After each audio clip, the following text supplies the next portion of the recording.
زوار شاہ نہال سے وعدہ کرنے کے بعد مکر جائے گا۔ ڈرامے کی نیکسٹ ایپیسوڈ میں آپ دیکھیں گے کہ شباب یہ بات اچھے طریقے سے جانتی ہے کہ زوار شاہ کی جو بہنیں ہیں وہ یہ نہیں چاہتی کہ زوار شاہ کا کوئی بھی بچہ اس دنیا میں آئے، کیونکہ وہ لوگ نہیں چاہتے کہ زوار شاہ کا وارث پیدا ہو۔ اس لیے اب شباب یہی فیصلہ کرے گی کہ وہ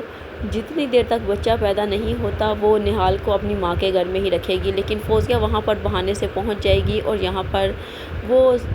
نہال کو دھکا دینے کی بھی کوشش کرے گی، کیونکہ نہال جب سیڑھیوں پر چڑھ رہی ہوتی ہے تو یہاں پر فوزیہ اس کو دھکا دینے کی کوشش کرتی ہے، کیونکہ ان لوگوں نے یہی پلان بنایا ہوتا ہے آپس میں مل کر کہ میں وہاں پر جاؤں گی اور نہال کا بچہ ہی ختم کر ڈالوں گی، کیونکہ پہلے تو انہوں نے نہال کے باپ کے ذریعے یہ کام کروانا چاہا لیکن وہ اس اپنی چال میں ناکام رہے، اس لیے اب وہ ایک نئی چال چلنے کی کوشش کریں گے۔ لیکن یہاں پر جیسے ہی وہ دھکا دینے لگے گی نہال کو تو اب یہاں پر شباب کی ماں اس کو روک لے گی اور اب وہ یہاں پر کہہ دے گی فوزیہ کہ میں تو نہال کو سنبھل کر چلنے کے لیے کہہ رہی تھی، کیونکہ یہاں پر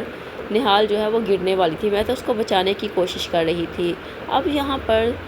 نہال کا بچہ جو ہے وہ پیدا ہو جائے گا اور بچہ پیدا ہوتے ہی یہاں سے شباب اپنا بچہ لے کر اپنے گھر پہنچ جائے گی۔ یہاں پر وہ بہت زیادہ خوشی منائیں گے اس بچے کی۔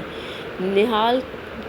جو کہ بے ہوشی کی حالت میں ہوتی ہے، جیسے ہی اسے ہوش آتا ہے تو وہ دیکھتی ہے کہ اس کا بچہ وہاں پر موجود نہیں ہوتا۔ اس کی ماں بھی اس کو بتائے گی کہ یہاں پر شباب آئی تھی اور اپنا بچہ لے کر چلی گئی ہے، تو نہال کہے گی کہ یہ کیسے ہو سکتا ہے، یہاں پر مجھ سے تو وعدہ کیا گیا تھا کہ وہ میرے ساتھ ایسا سلوک ہرگز نہیں کریں گے، تو اب ان لوگوں نے ایسا سلوک کیوں کیا؟ تو یہاں پر نہال جو ہے وہ کہے گی کہ وہ اپنا بچہ ہر صورت حاصل کر کے رہے گی۔ یہاں پر زوار شاہ جو ہے وہ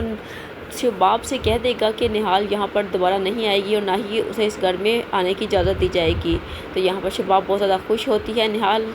جو ہے وہ اپنا بچہ حاصل کرنے کے لیے اس گھر میں پہنچ جائے گی، لیکن یہاں پر فوزیہ لوگ جو ہیں وہ نہال کو شدید زخمی کر دیں گے، یہاں تک کہ اس کو مارنے کی بھی کوشش کی جائے گی۔ زوار شاہ اس بات سے انجان ہوگا کہ نہال کے ساتھ کیا سلوک کیا گیا ہے۔ زوار شاہ نے تو نہال سے وعدہ کر لیا تھا، لیکن وعدہ کرنے کے بعد وہ اپنے وعدے سے مکر جاتا ہے، کیونکہ وہ نہیں چاہتا کہ شباب اسے چھوڑ کر جائے، کیونکہ وہ شباب سے بے پناہ محبت کرتا ہے۔ لیکن اب یہاں پر زوار شاہ کی زندگی میں ایک نیا موڑ آئے گا، ایسا موڑ آئے گا کہ وہ شباب کو چھوڑ کر نہال سے ہی محبت کرے گا، کیونکہ نہال اپنا روپ دہاڑ لے گی اور یہاں پر زوار شاہ کو کسی کو بھی شک بھی نہیں ہوگا کہ یہ وہی نہال ہے جس کے ساتھ ہم نے اتنا برا سلوک کیا تھا۔